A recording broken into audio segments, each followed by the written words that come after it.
como os clássicos servem para aumentar a nossa percepção da realidade. Tá? Como os clássicos servem para que a gente compreenda, para que a gente perceba algumas coisas que parece que a gente não vê com os nossos próprios olhos.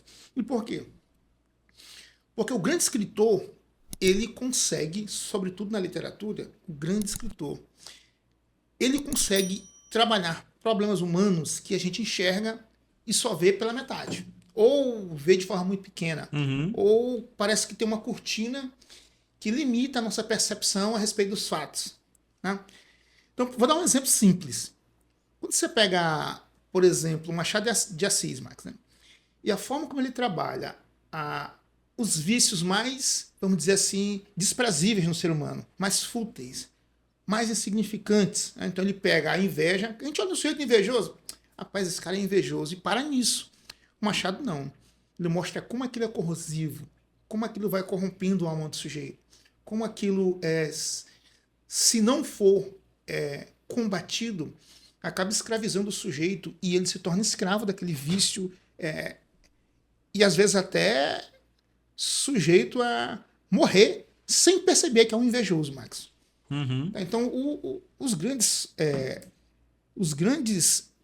escritores, eles têm essa visão muito profunda da alma humana.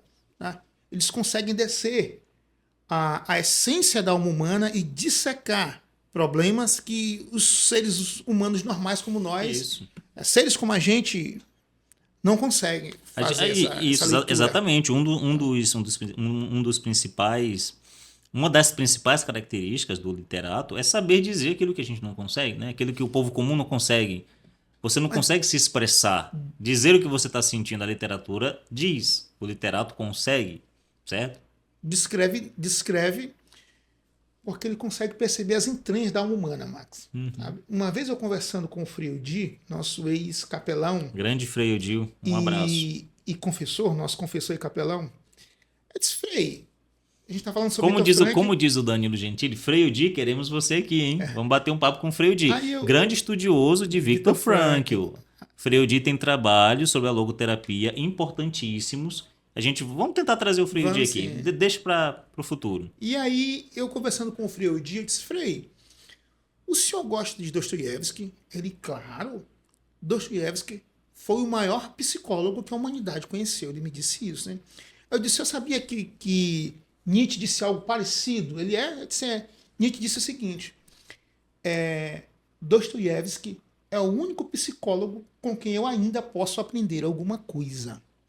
Ou seja, quando você se... Bigodô do Bezed. Quando você se abstém de ler os grandes mestres da literatura humana, na verdade você está se afastando das grandes narrativas que conseguiram entender o ser humano em sua complexidade, mais essencial, eu diria. Como é o ser humano no ápice da sua loucura, no ápice da sua inveja. Ou da sua santidade. No ápice do fracasso. Da sua virtude. Ou no auge da sua bondade. Do seu heroísmo. Do seu heroísmo. Então, assim, os grandes escritores vão analisar a alma humana e descrever essas perspicácias, sabe, com detalhes que eu não conseguiria fazer. Nem você, mas eles conseguem. Então é isso. A literatura, ela é um descrever de experiências humanas. Tá? Então, quando você se ausenta dela, você corre o risco de passar a sua vida, tá, vivendo tão simplesmente as experiências que você tem lá no seu bairro. Ou seja, pensa o seguinte, Max. Qual seria a possibilidade de eu viver uma experiência nas guerras napoleônicas? Zero.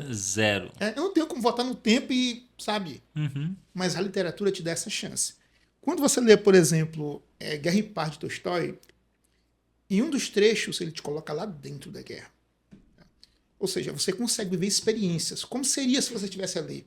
Que é uma possibilidade, obviamente. Então, isso, a literatura são vidas possíveis que você não viveu, mas você vive então, ali. Ele te coloca lá dentro com todas aquelas experiências. Pessoas mortas, perdendo a perna, sabe? Só cavalos mortos, fedor de gente morta, bomba, gente despedaçada.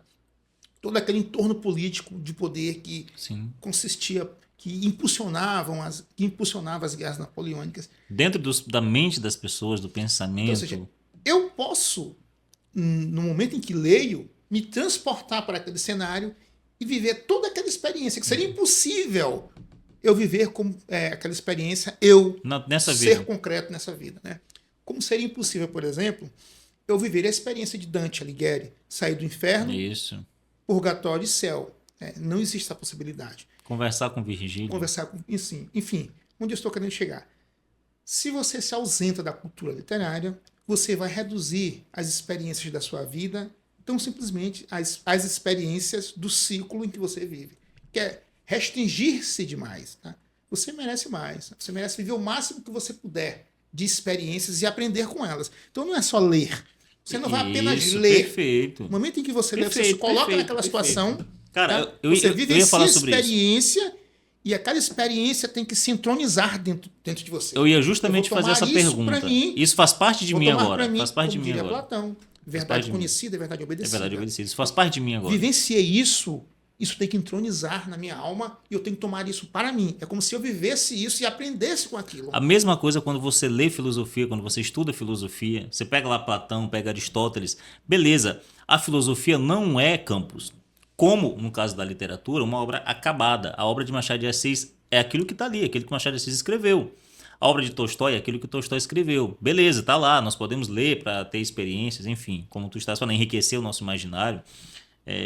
Outro termo que virou fetiche na internet brasileira, infelizmente, mas é justamente isso aí. Um conceito muito mal compreendido. Muito mal compreendido. Se você quiser compreender mais sobre imaginário, lê o livro do do Northrop Frye, A Imaginação Educada. Outro livro, aproveitando que tu estás indicando, tá aqui, ó.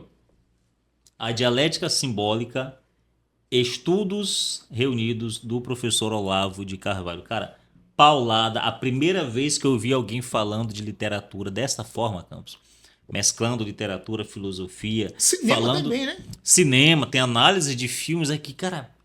Bicho, se você tá acostumado a ler essas resenhas lá do IMDb, desses sites de resenhas aí de filme que você encontra no Google, esquece essa merda aí, leia esse livro aqui, você vai ver o que é uma análise, uma resenha de um filme de verdade, certo? Todo o simbolismo. Então, a primeira vez que eu ouvi falar de literatura de um jeito que foge do que a gente encontra por aí nos cursos de letras, nas faculdades, nos debates acadêmicos, foi com esse livro aqui. O Ricardo me falou que esse livro aqui é um dos livros favoritos dele. Não é o meu livro favorito do Olavo, mas com certeza está no top 5 ali, Campos, dos livros favoritos do Olavo. Então, leia A Dialética Simbólica para você entender o que é poesia, o que é filosofia, qual o papel da literatura, se é da verdadeira e boa literatura.